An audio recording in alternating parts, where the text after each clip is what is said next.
the great country of Sweden, creators of the GPS, Skype and Clickboard. Today we are exploring a topic that often sparks discussions among gamers worldwide: Swedish video games. Are they truly exceptional works of art, or do they fall short of expectations? Join us as we embark on a journey to uncover the truth behind Swedish video games and determine whether they are good or bad.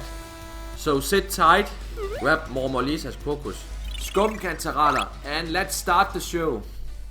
It's afraid. It's afraid!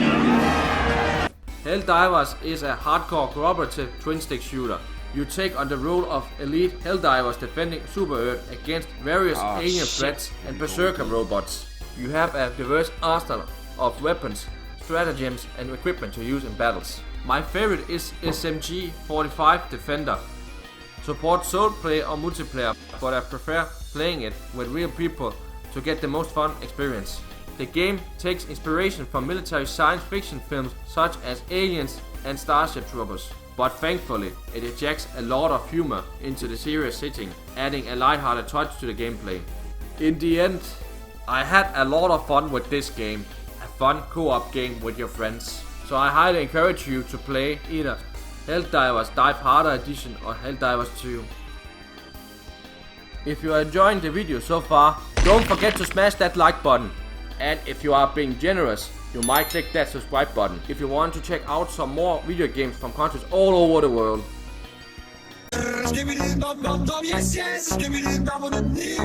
Payday 3.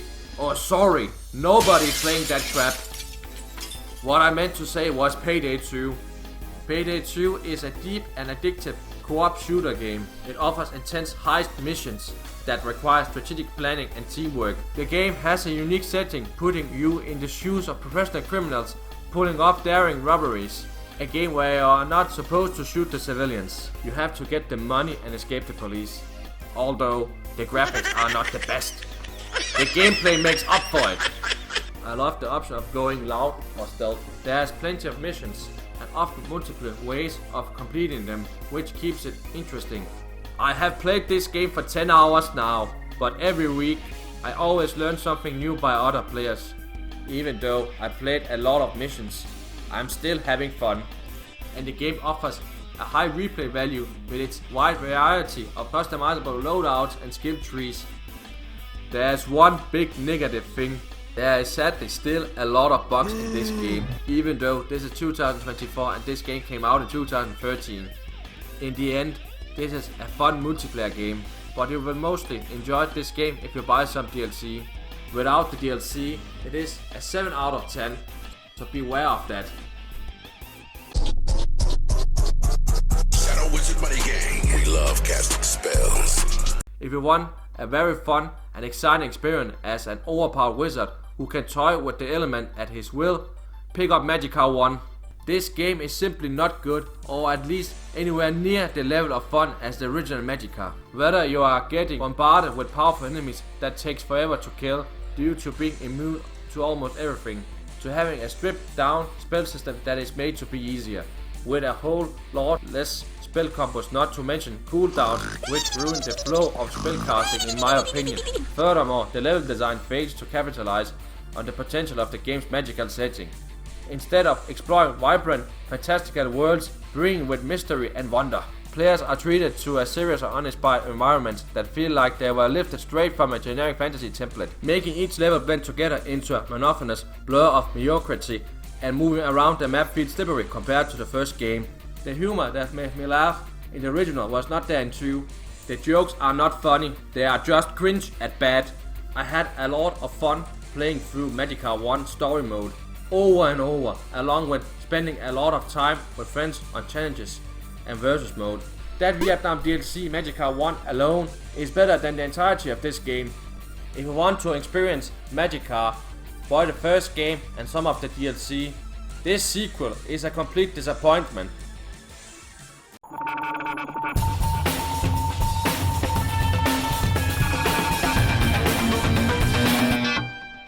The first games on PC in the SteamWorld series, Dig and Heist, were pretty good, but like all good developers, image and form doesn't reinvent the series, but they made a good series into a great one by making it better in every way. SteamWorld Dig 2 is a beautiful, addicting, polished, and most importantly, fun game that is easily one of the best indie games I have played in a while. SteamWorld Dig 2 is a platform jumping, digging, exploration action game like a 2D Minecraft game.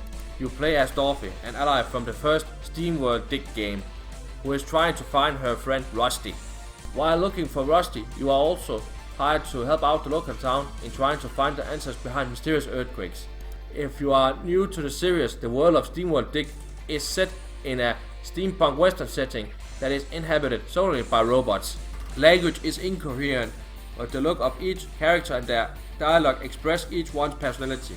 The story is simple to follow and not a burden, and the ending really blew me away, something I rarely see in an indie game.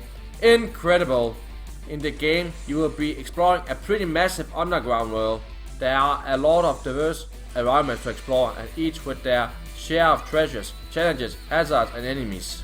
At first you will only be given your trusty pickaxe, but later tools including a jackhammer, water cannon, hookshot, and the best accessory ever, the jetpack, will be awarded for completing missions. All of these awesome tools are upgradable with cash earned from excavating gems, and additional features are upgraded with cogs. Cogs for the most part are in secret areas or in puzzle rooms scattered around the map. There are also secret objects, 42 total, that when a certain number is found, you will be rewarded with a blueprint. These also unlock additional upgrades for your equipment. All of this is so rewarding, and returning to the store with a full backpack of gems never gets old. I would say it's kind of a slow start, as the opening level gems in the area do not pay, but once you go deeper, unlocks begin to happen more frequently. I only have a few negatives. Not a lot of missions. Some upgrades are unnecessary. No maps to find secret locations. I think I have talked long enough. Just go buy the game already. Monster kill! Oh boy, this game is just terrible. This is how not to make a roguelike game. I like hard games, but they have to be hard for good reasons. And that is just not the case here. It starts out fun enough for the first 3 or 4 chapters. They can be done on normal with some effort. The difficulty scaling feels good here, but later the difficulty not align and cranks it up to 11. With the exact same group we started with, normal became impossible and easy was still too difficult to be enjoyable. The boss difficulty is very cheaply increased by simply spawning more enemies, which spawn infinitely. The problem with this is that it makes the boss levels binary. Either you rush in and kill the boss in 30 seconds before the enemies get too big to deal with, or you die and try again. Most later bosses teleport, so the game then becomes a dice roll on if you get the right items on the upper floors. Personal shields are a massive problem too. Every one of the later bosses constantly refreshes a personal shield on every single enemy as a mechanic I could find in a very interesting on one boss encounter. Not every single boss and half of the trash rooms. Movement is fine until you try to play with other people. These levels are just too small to not allow passage by one another. You can't even walk over your downed allies, which sometimes leads to the living being trapped behind them and dying. Aiming is another problem, because no matter how you click, your attack always snaps to the closest nearby target. Lastly, what will truly fix this game is any sense of character progression whatsoever. The unlockables are truly disappointing, and I didn't look forward to any of them. If after a boss encounter you could rely on being able to start with a better gun or upgrade your own weapon. To know that eventually, if you beat your face against the wall long enough, you will be strong enough to brute force it. Then it will be a lot easier to sink hours into it. Don't buy this game, no matter how cheap it is. It's like one of my Japanese animes. Princess Remedy 2 is already a modest improvement over the original, and the first title is already one of the best free games you can play on Steam. I came to this one looking for more adorable shmup action, and I got it, with enhancements to the combat and puncher riding than ever. I was not looking for the completely new gameplay of its hidden difficulty, and now that I've experienced it, I long for another game in the series built entirely around what I've seen. Few games hide such wonders deep within a quality experience of its own. but Princess Remedy has the benefit of being built up on a rock solid foundation of creativity and fun. The story in Princess Remedy 2 revolves around Princess Remedy, who is still in Centaurian healing school. She must use her healing power to help and defeat the boss tower. The game features the theme of love, and Princess Remedy is tasked with healing everyone and saving the towns that have been lifted up by the enormous boss tower. If you enjoyed the first game, you absolutely cannot miss this one, as it does just about everything better and tops it with one of the best surprises you are liable to get from any indie game. And it can be beaten in less than 2 hours, so what do you got to lose? Boss looking alien! Where? This is action-packed tower defense on steroids. Sanctum II is a sequel that improves upon the first Sanctum game in almost every way. It combines the elements of tower defense and first-person shooting, creating an incredibly clever and fun gameplay experience. The game features a robust leveling system and perks, allowing you to customize your character and towers to suit your playstyle. Setting up your towers strategically is intellectually challenging, and moving down enemies is a satisfying blend of action and strategy. You assume a first-person shooter role and actively defend the paths you create. There are several characters to choose from and a plethora of large, interesting maps/levels to play. And it can get really challenging later on, so excitement and stress levels will peak in this one. I'm most impressed with the hybrid implementation in this game. It's a perfect blend of FPS and strategic tower defense. I always find players online that are willing to join in and help defend against the treacherous aliens. It's extremely active. Controls and gameplay are more fluid and enjoyable. This one has a pretty high replay value for sure. Well worth checking out. And the final game is... Deja vu, I just been in this place before. Higher on the street and I know it's my time to go. Goat Simulator. Does exactly what it says on the tin. You play as a goat, you cause havoc wherever you go, trashing, bashing, causing explosions, buying houses, jumping on trampolines. Basically, GTA for animals. With plenty of interactive objects in the game, you can spend plenty of time wandering around, never finding a dull moment. The music and audio are exactly what you will expect here. There are the music in the background as you potter about the city along with cries of fear from the civilians as the demon goat runs rampant. There are 3 different areas in Goat Simulator. Each zone is huge, ranging from theme parks to crop fields.